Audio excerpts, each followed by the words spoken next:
नमस्कार, जी बिजनेस पर आपका स्वागत है। आप देख रहे हैं पावर ब्रेकफास्ट। आपके साथ मैं हूं मानसी दवे। हफ्ते का पहला कारोबारी सत्र और सबसे पहले विदेशी बाजार के संकेत आपको बता देते हैं। एशियाई बाजार की शुरुआत पहले देख लेते हैं किन लेवल्स पर एसडीएक्स निफ्टी फिलहाल कर रहा है ट्रेड।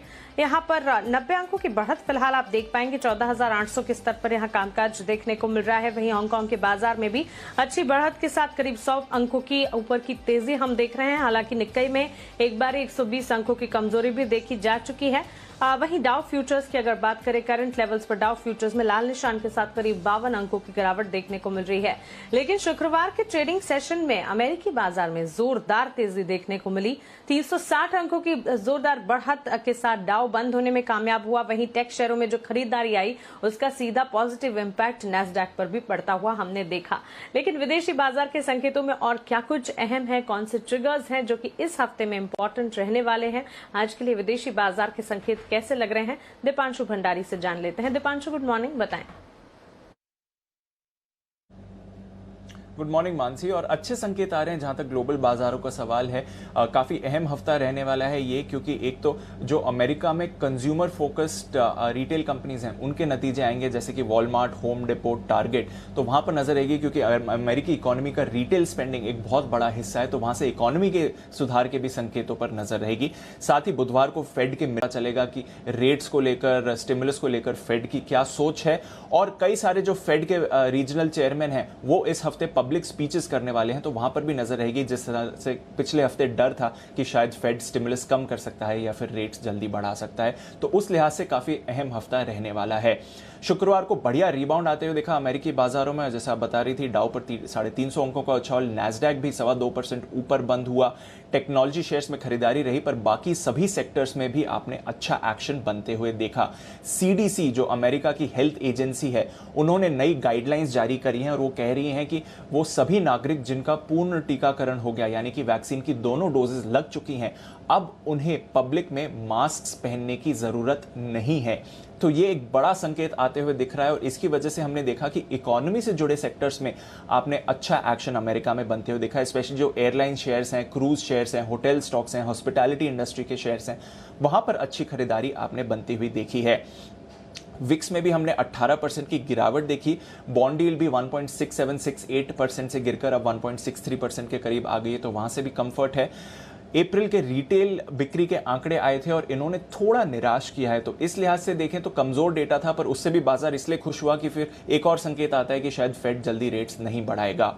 यूएस बाजार वैसे पिछले हफ्ते हमने देखा कि जब भी मूव्स आई, बड़ी मूव्स आई, पर एंड ऑफ द डे 1% से 1.5% डाउ और S&P 500 गिरे हैं पिछले हफ्ते। वहीं नैस्डैक में 2.25% की गिरावट देखी अगर आप वीकली बेसिस पर देखें। यूरोप के बाजारों में अच्छी तेजी का माहौल रहा। फ्राइडे को भी 1.5% तक की तेजी आती हुई दिखी। तेल में 2.5% का उछाल देखा और ब्रेंट पर नजर डाली, अभी $69 के करीब आते हुए दिख रहा है। वहीं सोने में खरीदारी थी, पर डॉलर इंडेक्स पर दबाव बनते हुए देखा है। और फाइनली बिटकॉइन पर नजर रखिए, क्योंकि कल इलॉन मस्क साहब ने एक और ट्वीट, उन्होंने ट्वीट नहीं जारी करी, किसी और की ट्वीट पर उन्होंने रिप्लाई करा, जिससे संकेत आते हुए देखे कि शायद जो इनके पास और टेस्ला के पास बिटकॉइन पड़े थे वो ये और बेच रहे हैं या फिर ऑलरेडी बेच चुके हैं, जिसकी वजह से बिटकॉइन में भी कल 7% की बिकवाली और आते हुए दिखी है।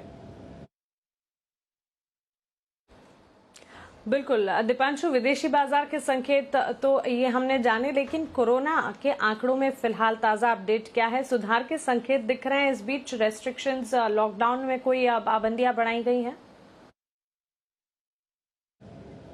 डेफिनेटली सुधार के संकेत आते हुए दिख रहे हैं। जो हमने 6 मई को देखा था, 4,14,000 मामलों का पीक बना था, वहां से अगर देखें तो रोज नए मामलों में थोड़ी सी आपको कमी आते हुए दिख रही है। हालांकि जैसा मैं हर बार कहता हूं, ये वीकेंड के बाद वाले मामले आ रहे हैं, तो 1-2 दिन रुकते हैं इसे सेटल होने के लिए, बट अच्छे ट्रेंड हैं। क्योंकि अगर आप पिछले 3 दिनों में देखें तो लगभग 9.25 लाख नए मामले सामने आते हुए दिखे हैं और 12,000 लोगों की मौत हुई है। यही अगर आप पिछले मंडे जब हम बात कर रहे थे तो हमने 3 दिनों में 12.5 लाख नए मामले आते हुए देखे थे, तो वहां से अब तक देखें तो कटौती हुई है। हालांकि डेथ रेट अभी भी थोड़ा हाई दिख रहा है, पर वो भी आगे जाकर कैचअप होता है जब मामले गिरने शुरू होते हैं। अच्छी बात है कि कल 2,80,000 नए मामले सामने आए हैं। ये 20 अप्रैल के बाद सबसे कम आंकड़ा है, यानी कि लगभग एक महीने में सबसे कम आंकड़ा आया है नए मामलों का। पर देखना पड़ेगा ये आगे सस्टेन करता है कि नहीं। पर एक्टिव मामलों में लगातार गिरावट है। पिछले 5 दिनों में हमने देखा कि 4 बार एक्टिव मामले गिरते हुए हमें दिखे हैं। मुंबई, दिल्ली, महाराष्ट्र, यूपी में मामले गिर रहे हैं। पर अभी भी कुछ राज्य ऐसे हैं जहां पर परेशानियां हैं। 24 राज्यों में पॉजिटिविटी रेट 15% से ज्यादा है। 85% नए मामले सिर्फ 10 राज्यों से आ रहे हैं। तो सुधार के संकेत हैं कुछ राज्यों से, पर बाकी कुछ राज्यों में अभी भी थोड़ी परेशानी बनती हुई दिख रही है। मंडे को हमेशा पाबंदियां बढ़ाने का ये अपडेट आता है और कई सारे राज्यों ने अपनी पाबंदियों को एक्सटेंड किया है। दिल्ली, हरियाणा, यूपी में लॉकडाउन 24 मई तक बढ़ा है, केरल में 23 मई तक बढ़ा है, पंजाब में 31 मई और हिमाचल में 26 मई। वहीं सिक्किम में एक हफ्ते के लिए पूर्ण लॉकडाउन लगा दिया गया है और बंगाल में भी सभी स्कूल्स, कॉलेजेस को बंद कर दिया गया है। दुकानें सिर्फ सुबह 7 से 10 के बीच खुलेंगी और हर तरह के ट्रांसपोर्टेशन को रोक दिया है, पब्लिक हो या private.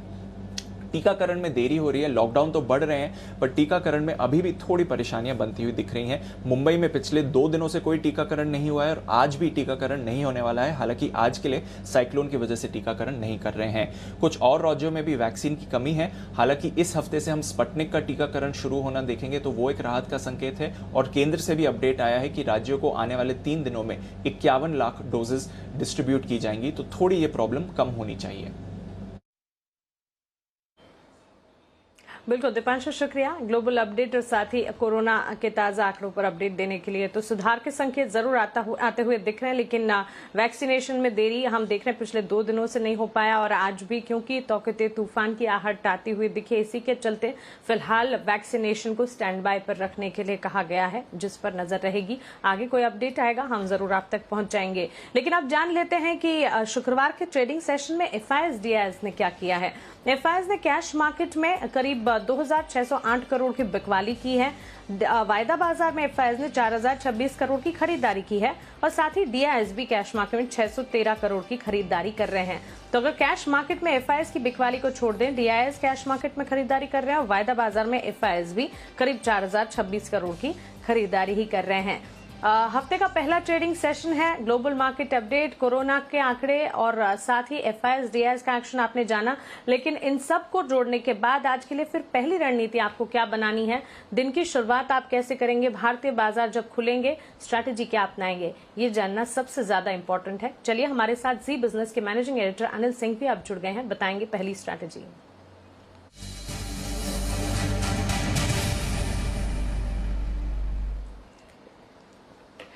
Anil sir, good morning. हफ्ते का पहला कारोबारी सत्र, ग्लोबल अपडेट हम देख रहे हैं। अमेरिकी बाजार शुक्रवार के दिन अच्छे चढ़े, एशियाई बाजार की शुरुआत ठीक ठाक हो रही है और साथ ही कोरोना के जो आंकड़ों में हम देख रहे हैं कुछ हद तक सुधार देखने को मिल रहा है। FIS की खरीदारी वायदा बाजार में कैसे समझना है इन सबको और पहली रणनीति क्या होगी?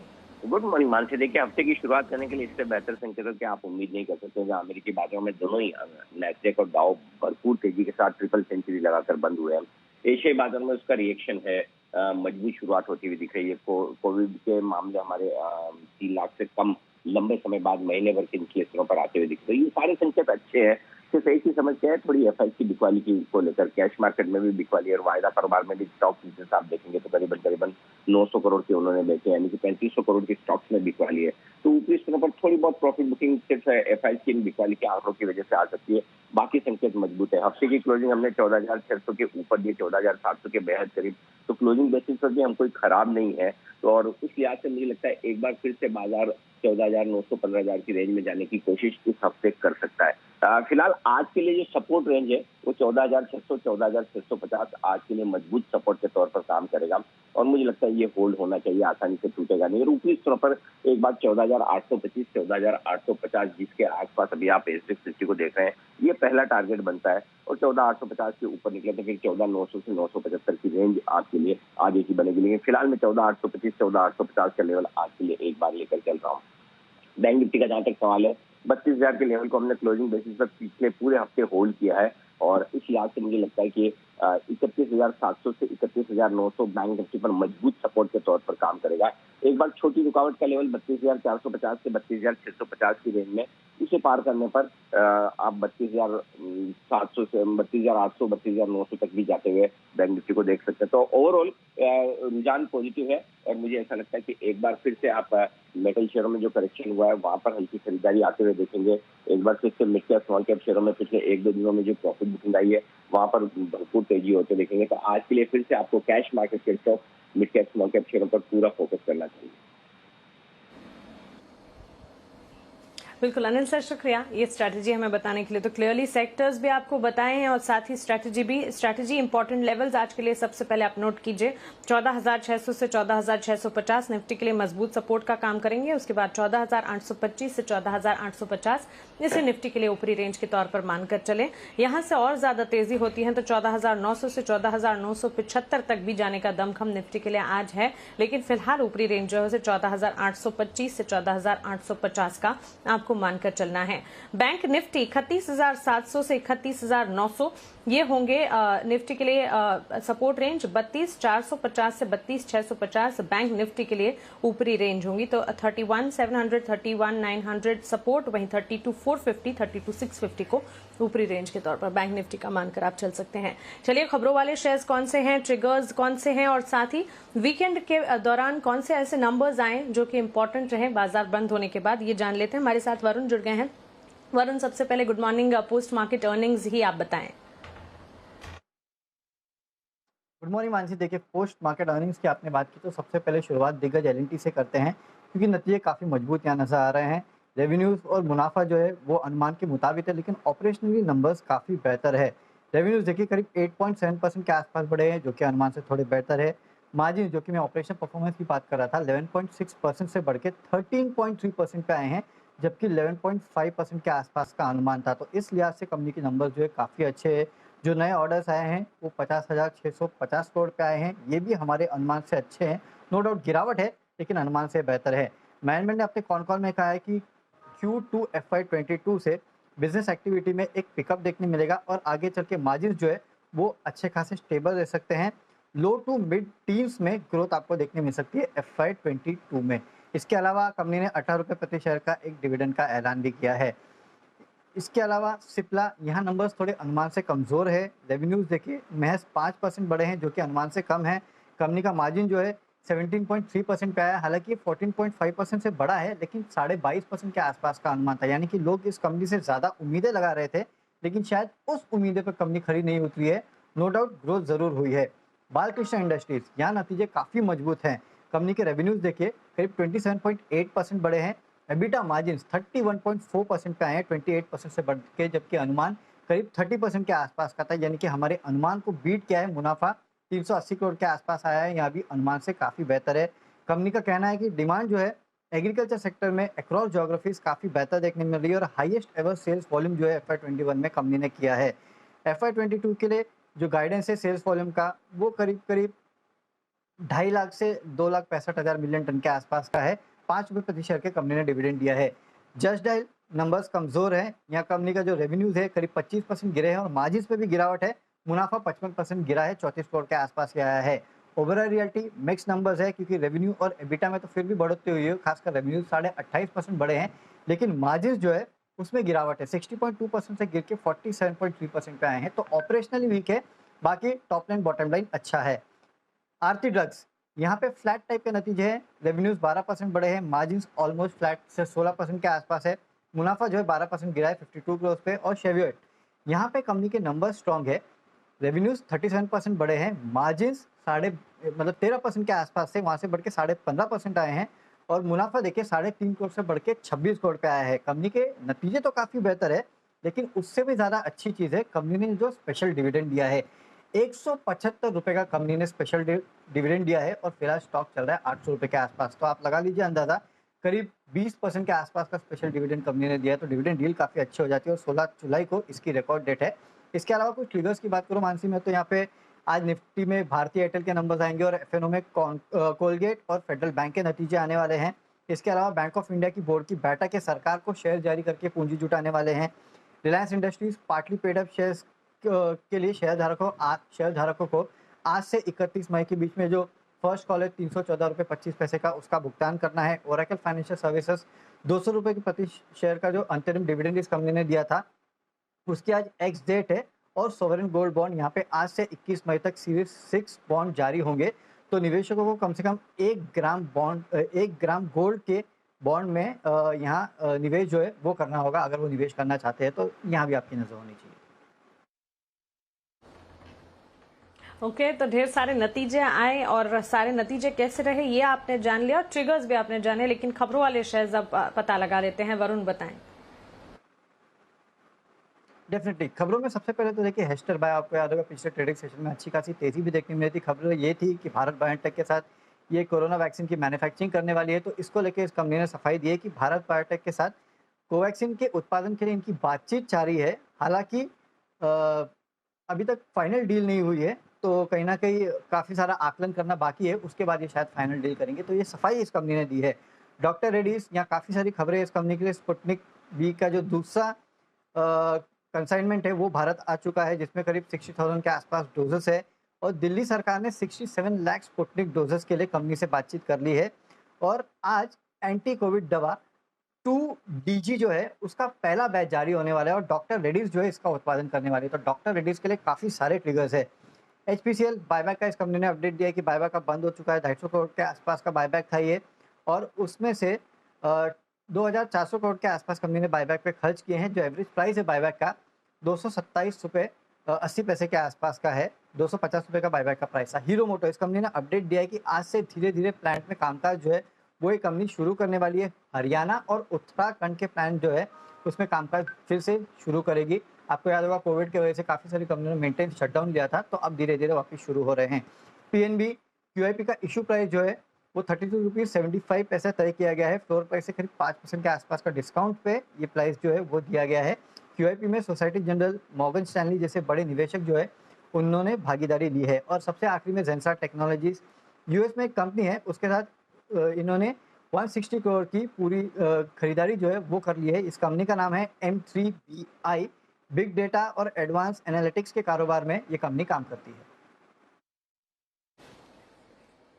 बिल्कुल वरुण, शुक्रिया ये तमाम खबरों वाले शेयर्स और साथ ही पोस्ट मार्केट अर्निंग्स और ट्रिगर्स हमें बताने के लिए। सो ढेर सारा कुछ है और एक्शन पैक दिन रहने वाला है, जान ही ले सकते हैं आप। इतनी सारी खबरें आने वाली हैं, इस पर बाजार रिएक्ट करेगा, जिसके चलते आपको नजर रखनी होगी। लेकिन जी बिजनेस के खास शो बाजार आज और कल में HDFC सिक्योरिटीज के VK शर्मा ने ऑप्शन की कौन सी दमदार रणनीति सुझाई है, ये जान लीजिए। तो 2 ऑप्शन मैं लेकर आया हूँ आज। पहला तो है कोफोर्ज, जहाँ पे मई महीने का 3,400 की कॉल आपको लेनी है। 96 रुपए पे ले स्टॉप लॉस रखें 60 रुपए का, टारगेट आपका रहेगा 155 का। टोरेंट पावर दूसरा स्टॉक है, तो यहाँ पे मेरी सलाह की 440 की कॉल 12 रुपए पे लें, स्टॉप लॉस रखें 8 रुपए का, टारगेट रहेगा 20 रुपए। चलिए आज के लिए इंपॉर्टेंट ट्रेडिंग कॉल्स आपको बता दें। ITC कैश मार्केट में खरीदारी की राय है। शुक्रवार के ट्रेडिंग सेशन में 5% तक की तेजी स्टॉक ने देखी है। कैश मार्केट में खरीदारी कीजिए। 222 के टारगेट्स को ध्यान में रखिए। 206 का स्टॉप लॉस लगाइएगा। एक्सिस सिक्योरिटी सिप्ला में और IRCTC में खरीदारी की राय दे रहे हैं। सिप्ला खरीदारी कीजिए 930 के टारगेट्स के लिए, 890 का स्टॉप लॉस लगाएं। वहीं IRCTC 1790 के टारगेट्स को ध्यान में रखते हुए खरीदारी कीजिएगा। खरीदारी करते हैं तो 1720 का स्टॉप लॉस लगाना बिल्कुल ना भूलें। हमारे साथ सेंट्रम ब्रोकिंग के AVP equity technical research Nilesh Jain अब जुड़ गए हैं। नीलेश जी गुड मॉर्निंग, स्वागत है आपका जी बिजनेस पर। इंडेक्स पर आज के लिए आपका नजरिया और साथ ही आपके स्टॉक स्पेसिफिक रिकमेंडेशन भी बता दीजिए। Good morning to you Mansi ji. Mansi ji देखिए, पिछले सप्ताह फ्राइडे के सेशन में एक हैमर कैंडलस्टिक पैटर्न फॉर्म हुआ है निफ्टी पे, जो इंडिकेट कर रहा है कि यहाँ पे एक स्ट्रॉन्ग पुल बैक हम देख सकते हैं। तो डेफिनेटली यहाँ पे एक 14,600 के स्टॉप लॉस से कॉन्ट्रा बैट लिया जा सकता है। एंड क्लोजिंग बेसिस पे अगर हम देखें तो 14,800 के ऊपर की क्लोजिंग रिक्वायर्ड है और Nifty to continue the momentum. 15,000 के ऊपर का मोमेंटम अगर हम देखना चाहते हैं तो 40,800 का लेवल की क्लोजिंग इंपॉर्टेंट है। तो यहीं पे खरीदारी करने की सलाह होगी। 14,600 के स्टॉप लॉस है 14,800 के टारगेट के लिए। वहीं बैंक निफ्टी में भी जब तक 32,000 का लेवल ब्रीच नहीं होता है, वहाँ पे भी एक पुल बैक हम एक्सपेक्ट कर सकते हैं 32,500, 32,700 तक का। तो दोनों ही इंडेक्स पे हम यहाँ पे खरीदारी करने की सलाह है। यहाँ पे दोनों स्टॉक बाय साइड में है। अगर हम देखें तो फार्मा सेक्टर फ्राइडे के सेशन में भी एक आउट परफॉर्मेंस दिखा रहा था। ओवरऑल यहाँ पे एक high top and high bottom formation बनता हुआ नजर आया। बायोकॉन में खरीदारी करने की सलाह होगी 380 के स्टॉप लॉस से 402 के टारगेट के लिए। वहीं दूसरा स्टॉक होगा पावर ग्रिड, जहाँ पे एक सिमेट्रिकल ट्रायंगल फॉर्मेशन का ब्रेकआउट हमको देखने को मिला था। पावर ग्रिड में 222 के स्टॉप लॉस से खरीदारी करने की सलाह होगी 228 के टारगेट के लिए। बिल्कुल नीलेश जी, शुक्रिया ये जानकारी के लिए और अपने रिकमेंडेशन हमें बताने के लिए। हमारे साथ मोतीलाल ओसवाल कमोडिटीज के एनालिस्ट अमित सजेजा भी अब जुड़ गए हैं, उनसे बातचीत करते हैं। अमित, गुड मॉर्निंग, स्वागत है आपका जी बिजनेस पर। ऑफ कोर्स बुलियन मार्केट जो कि लगातार खबरों में है, हम देख रहे हैं 3 महीने की ऊंचाई पर सोना पहुंचता हुआ दिखा है। आपकी राय गोल्ड और सिल्वर पर क्या है? जी डेफिनेटली देखिए, गोल्ड और सिल्वर दोनों के लिए ही कहीं ना कहीं जो इंस्टीट्यूशन है वो जो एक पॉजिटिव एस्पेक्ट है, और जिसके चलते हमने देखा है कि पिछले पूरे हफ्ते तेजी का माहौल रहा, और आज भी मुझे लगता है कि गोल्ड और सिल्वर में तेजी का ही रुख रहेगा। जो ट्रेंड है फिलहाल अपवर्ड है, और दोनों में मेरी बाइंग की सलाह होगी। गोल्ड में करीब हम देखेंगे कि 48,000 के ऊपर के लेवल हमें प्रॉब्ली इंट्राडे में दिख सकते हैं, और जबकि चांदी में मुझे लगता है कि क्लोज टू 72,000 तक के लक्ष्य हमें देखने मिल सकते हैं। डेट बाइंग में इंट्राडे में रिकमेंड करूंगा। बिल्कुल अमित, साथ ही कच्चे तेल की चाल को देखते हुए क्या यहाँ पर एक और बार खरीदारी का मौका बन सकता है? देखिए, मुझे लगता है कि इंडिया से जो डिमांड फिलहाल डाउन है, उस वजह से कच्चे तेल में ऊपरी स्तर पर दबाव बन सकता है, और कोलोनियल पाइपलाइन जहाँ पर डैमेज हुआ था या हैकिंग अटेम्प्ट हुआ था, उसके बाद फिर से रिसेलेक्ट हो गई है या वापस जो सप्लाई है वापस आ चुकी है। तो इस वजह से बहुत ही हायर लेवल्स पे हम देखेंगे कि सस्टेन होना थोड़ा डिफिकल्ट होगा। इसलिए मैं सेलिंग और वैल्यूज की सलाह देना चाहूँगा। 4820 के करीब एक बार रिकवरी कर सकते हैं, और डाउन साइड में मुझे लगता है कि 4730 4720 करके एमसीएक्स पर टारगेट लिए जा सकते हैं। बिल्कुल अमित जी, शुक्रिया ये जानकारी के लिए और अपने रिकमेंडेशन हमें बताने के लिए। और अब चलिए वक्त है एफआईआर का, यानी कि ब्रोकरेज रिपोर्ट के एक्शन को समझने का।